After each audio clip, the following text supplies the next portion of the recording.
Bara frábært að gera þetta hana heima í fullri höll við framan fólki okkar. Það er búið að vera mjög skemmtilegt sísón hjá okkur.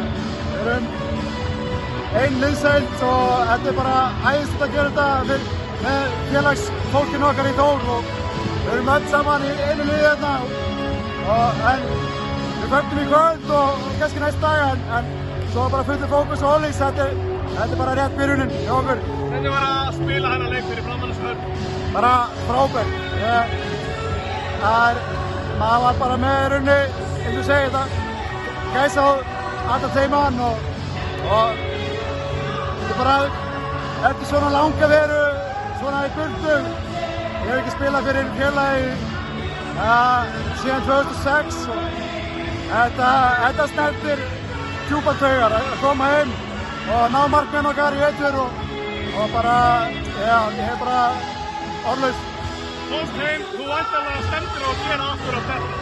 Já, eftir svekkelsi í úrslitakeppni fyrra, þá var það bara ákveðið strax leið að við ætluðum að safna í lið og spila á bara heima mönnum og klára þetta núna í vetur og það er yndislegt tilfinning að klára þetta í kvöld og fagna heima með okkar fólki og já, eins og segi, bara æðislegt.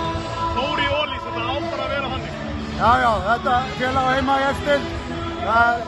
Við eigum rosalega mikið af góðu handboltafólki.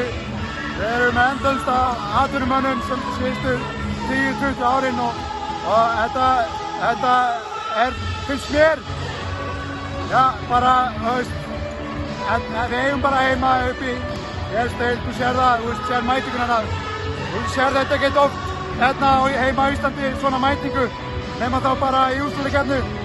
Við erum ennþá inn í deildinni og við fáum nánast fulla höll hérna og það er mikil hefð fyrir handbolta hérna í klúbbnum, þannig að við eigum heima í Eldsteild, það er bara svolítið. Að lokum aðeins til þig, 10 mörk, þetta er þetta ennþá í öftinni?